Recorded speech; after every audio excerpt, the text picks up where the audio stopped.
ডাকসু নির্বাচনের প্রচার প্রচারণার দিকে নজর রাখছেন আমাদের সহকর্মী সাব্বির আহমেদ। তার সঙ্গে একটু কথা বলতে চাচ্ছি। সাব্বির, এরই মধ্যে তো প্রার্থীরা প্রচার প্রচারণায় তোড়জোড় শুরু করে দিয়েছেন। সেনাবাহিনী মোতায়েন রয়েছে এবং গতকাল রাতের একটি ঘটনা, সেটি হচ্ছে যে ভিপি প্রার্থীকে গ্রেপ্তার করা হয়েছে, একজনকে জখম করার দায়ে। সে বিষয়ে একটু আমাদের জানাবেন। ধন্যবাদ উজমা।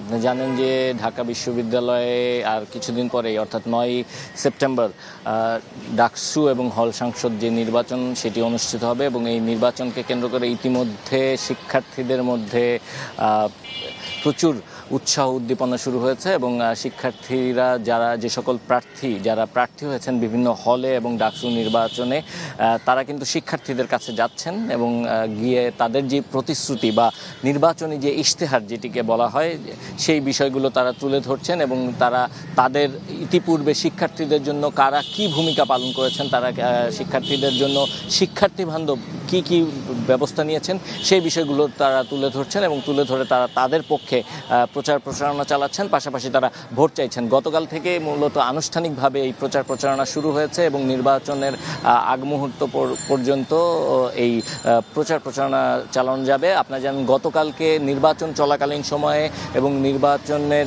এই প্রচার প্রচারণায় কী ধরনের প্রচার প্রচারণা চালানো যাবে সেই বিষয়টি তুলে ধরা হয়েছে নির্বাচন কমিশনারদের পক্ষ থেকে এবং আনুষ্ঠানিকভাবে এই বিষয়গুলো নির্বাচনী আচরণবিধি কী হবে সেই বিষয়গুলো তুলে ধরা হয়েছে। এবং আপনারা জানেন যে গতকালকে হাজী মোহাম্মদ মহসিন হলে একটি অনাকাঙ্ক্ষিত ঘটনা ঘটেছে। বিশ্ববিদ্যালয়ের শিক্ষার্থী জালাল ভিপি প্রার্থী ছিলেন যিনি মূলত জালাময়ী জালাল হিসেবে পরিচিত। তিনি তার যে রুমমেট সেই রুমমেট রবিউল হকের সঙ্গে তার একটি ব্যক্তিগতভাবে তার একটি মারামারির ঘটনা ঘটে এবং সেই মারামারির ঘটনায় ইতিমধ্যে জালালের বিরুদ্ধে শাহবাগ থানায় হত্যা চেষ্টা মামলা হয়েছে এবং আপনারা জানেন গতকালকেই তাকে ধরে নিয়ে যাওয়া হয়েছে। তো তার ব্যাপারে আসলে নির্বাচন কমিশন কি ব্যবস্থা নেবে এ বিষয়ে আমরা জানতে চেয়েছিলাম। তো তার নির্বাচন কমিশনের পক্ষ থেকে যেটি জানানো হয়েছে, আনুষ্ঠানিকভাবে তার ব্যাপারে তার যে অভিযোগটি হয়েছে বা তার বিরুদ্ধে যে হত্যা চেষ্টা যে মামলাটি হয়েছে এই বিষয়গুলো তারা আনুষ্ঠানিকভাবে এখনও কোনো নথি পাননি।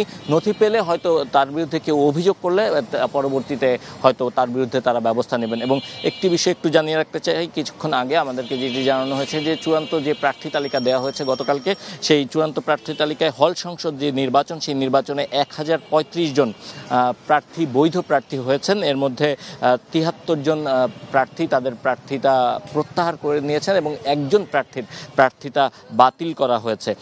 অর্থাৎ মোট 18টি হলে 13টি পদে 1035 জন প্রার্থী চূড়ান্তভাবে প্রতিদ্বন্দ্বিতা করবেন এবং বাকি যেই নির্বাচনী প্রচার প্রচারণা সেটি এখনও চলছে এবং আনুষ্ঠানিকভাবে অনেকে অনেক ধরনের প্রচারে নানা কৌশল অবলম্বন করছেন, অনেকে নানা ধরনের অভিযোগ করছেন।